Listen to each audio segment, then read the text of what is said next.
है और पिछले 24 घंटे में पुतिन की फौज चुन चुन कर यूक्रेन की सेना से क्राइमिया का बदला ले रही है। पुतिन के इस ट्रिपल अटैक में 1 लाख सैनिकों के साथ साथ 900 टैंक भी यूक्रेन को रौंद रहे हैं।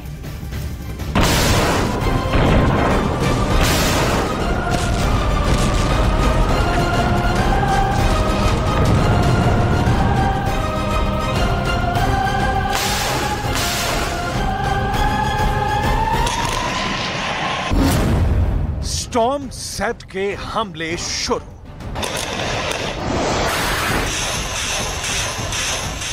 चाहे यूक्रेन की सेना के जनरल हों या फिर नाटो के 31 देशों के जनरल, कोई भी रूस के तूफानी हमलों को रोक नहीं पा रहा है। 4 जून से शुरू हुआ रूस के खिलाफ यूक्रेन का काउंटर अटैक 45 दिन या कहें कि 1.5 महीने बाद भी रूसी सेना को यूक्रेन के पूर्वी और दक्षिणी इलाकों से खदेड़ नहीं पाई है।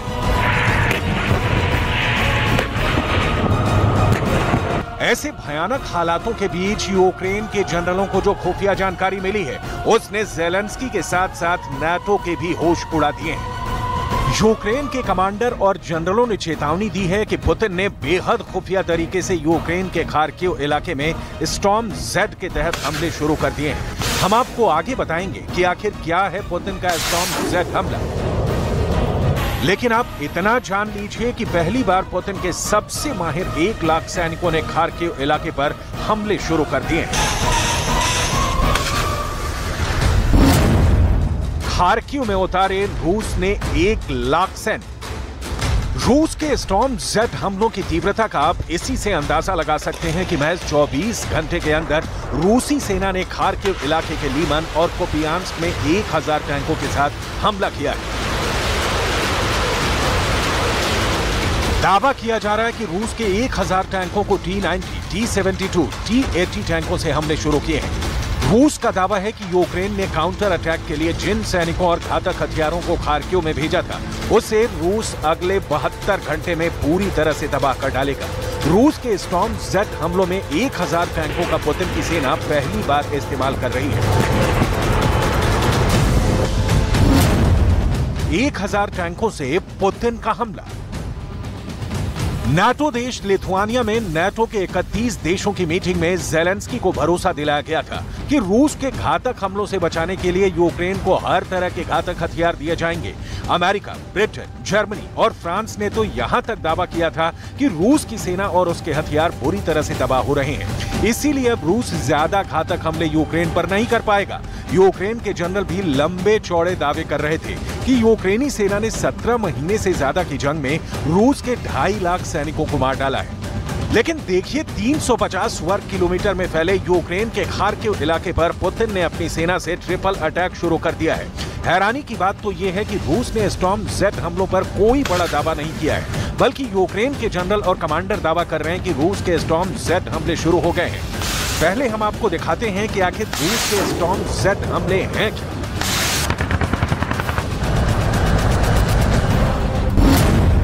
स्टॉर्म ज़ेड के हमले शुरू।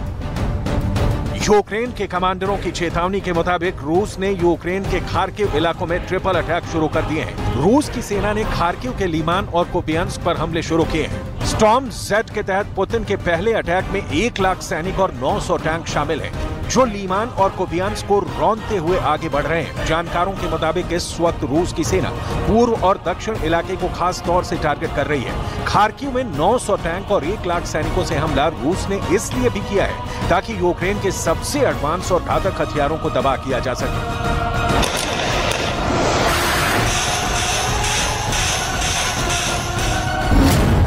स्टॉर्म ज़ेड के हमले शुरू। हैरानी की बात तो यह है कि रूस ऐसे वक्त में खार्किव इलाके पर हमले तेज कर रहा है, जबकि यूक्रेन के ओडेसा और मिकोलाइव में रूस यूक्रेन से क्राइमिया पुल पर हुए भयानक हमलों का चुन चुन कर बदला ले रहा है। खबर के मुताबिक यूक्रेन के ओडेसा और मिकोलाइव में रूस ने भारी तबाही मचाई है। रूस के कब्जे वाले क्राइमिया पुल पर हमले के बाद से ही रूस लगातार यूक्रेनी क्षेत्रों को निशाना बना रहा है। यूक्रेन के कमांडरों का कहना है कि रूस ने उसके ओडेसा बंदरगाह पर लगातार दूसरी रात हवाई हमले किए हैं। रूसी रक्षा मंत्रालय के प्रवक्ता इगोर कोनाशेंको ने रूस हमले पर खुलकर बयान दिया है। Сегодня ночью вооруженными силами Российской Федерации нанесен групповой удар возмездия высокоточным оружием морского базирования по объектам, где готовились террористические акты против Российской Федерации с применением безэкипажных катеров, а также месту их изготовления на судоремонтном заводе в районе города Одесса. दक्षिण पूर्व से भागे यूक्रेन के जनरल।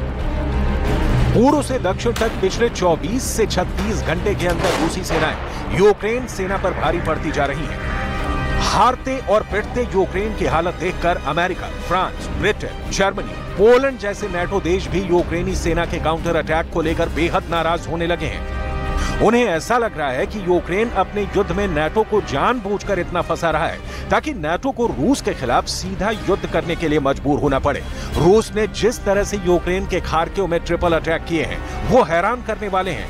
1 लाख सैनिकों के साथ लगभग 1000 टैंकों से हमला नेटो और यूक्रेन के होश उड़ाने वाला साबित हो रहा है। अब आप ये भी देख लीजिए कि रूस का तोपखाना और रॉकेट आर्मी किस तरह से खार्किव इलाके में हमले कर रही है। 555 तोपों ने उड़ाए खार्किव के चीथड़े। रूसी सेना ने 350 वर्ग किलोमीटर में फैले खार्किव शहर और कस्बों पर ट्रिपल अटैक किया है। 1 लाख सैनिकों के साथ 900 टैंक के अलावा रूस के तोपखाने ने खार्किव के चीथड़े उड़ाकर रख दिए हैं। जानकारी के मुताबिक लेमन, कोपियांस्क में रूस ने 555 तोपों से हमले शुरू कर दिए हैं, जबकि रूस की rocket army 370 MLRS rocket system से दिन रात हमले कर रही है। खबर के मुताबिक रूस के तोपखाने और रॉकेट आर्मी ने खार्किव के लीमन और कोपियांस्क में यूक्रेनी सेना को तबाह करके रख दिया है। इन इलाकों का रूसी सेना ने वही हाल किया है जो ओडेसा और मिकोलाइव का किया है। दक्षिण पूर्व से भागे यूक्रेन के जनरल। В районе городов Николаев и Одесса уничтожены хранилища топлива общим объемом около 70 тысяч тонн, с которых осуществлялось обеспечение военной техники вооруженных сил Украины горючим. Все спланированные к удару цели поражены. Зафиксированы пожары и детонация на уничтоженных объектах। यूक्रेनी सेना के जनरल और कमांडर ज़ेलेंस्की को लगातार ताजा हालात के बारे में जानकारी दे रहे हैं। बेशक यूक्रेन के पास बेहतरीन खुफिया इनपुट और नेटवर्क मजबूत है, लेकिन पुतिन जैसे लड़ाके के सामने नाटो और यूक्रेन पानी मांग रहे हैं। रूस के स्टॉर्म जेट हमलों को लेकर यूक्रेन में हड़कंप मच गया है, क्योंकि पुतिन ने 1.5 महीने पहले ही कह दिया था कि रूस के 7 लाख रिजर्व सैनिक जब यूक्रेन पर चारों तरफ से हमला करेंगे तो यूक्रेन को कोई बचा नहीं पाएगा।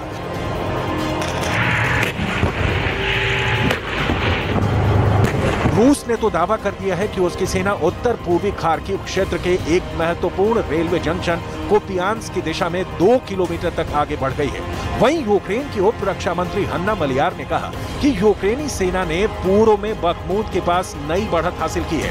हैरानी की बात यह है कि पिछले 6 हफ्तों से यूक्रेन बखमूत से रूसी सेना को खदेड़ नहीं पाया है और अब यूक्रेन के पूर्वी और दक्षिणी इलाकों पर पुतिन के ट्रिपल अटैक भी शुरू हो गए हैं। हालांकि ज़ेलेंस्की अभी भी जीत के दावे कर रहे हैं।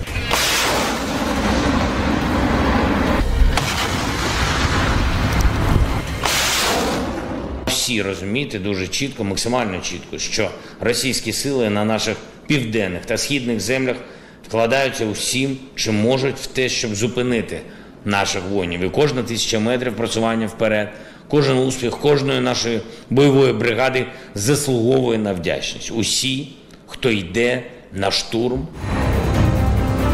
जानकारी के मुताबिक रूस ने 10 दिन पहले ही खार्किव पर स्टॉर्म जेट हमलों की तैयारी शुरू कर दी थी।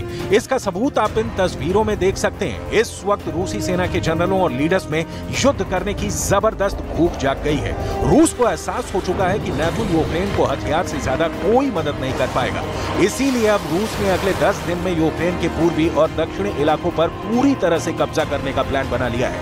जरा रूसी सेना के जनरलों और पुतिन के करीबी दिमित्री मेदवेदेव की ये तस्वीरें देखिए, जहां पर रूस के पूर्व राष्ट्रपति और रूस की सुरक्षा परिषद के प्रमुख दिमित्री मेदवेदेव रूसी सेना की जबरदस्त तैयारियों का मुआयना कर रहे हैं। तस्वीरों में आप साफ देख सकते हैं कि दिमित्री रूस के उस टैंक रेजिमेंट की तैयारी देख रहे हैं जो दक्षिणी यूक्रेन पर हमला करने जा रही है।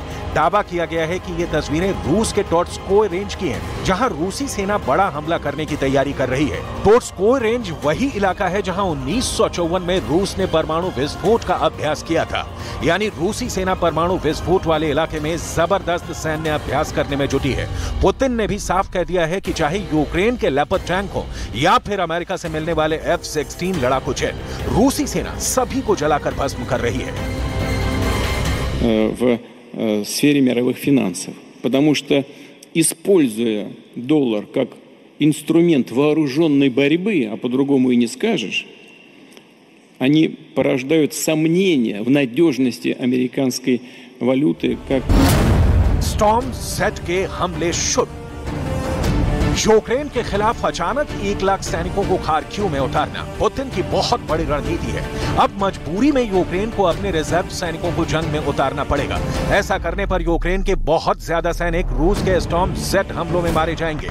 ऐसे हालात में नाटो के सामने एक ही विकल्प रह जाएगा कि यूक्रेन की जमीन से नाटो रूस के खिलाफ जंग शुरू करे। और अगर नाटो ऐसा करता है तो फिर पुतिन के हाथ पूरी तरह से खुल जाएंगे। फिर पुतिन नहीं देखेंगे कि रूस घातक मिसाइलें इस्तेमाल कर रहा है या फिर परमाणु बम। इसलिए पुतिन के स्टॉर्म Z हमले यूक्रेन के लिए काल बनते जा रहे हैं।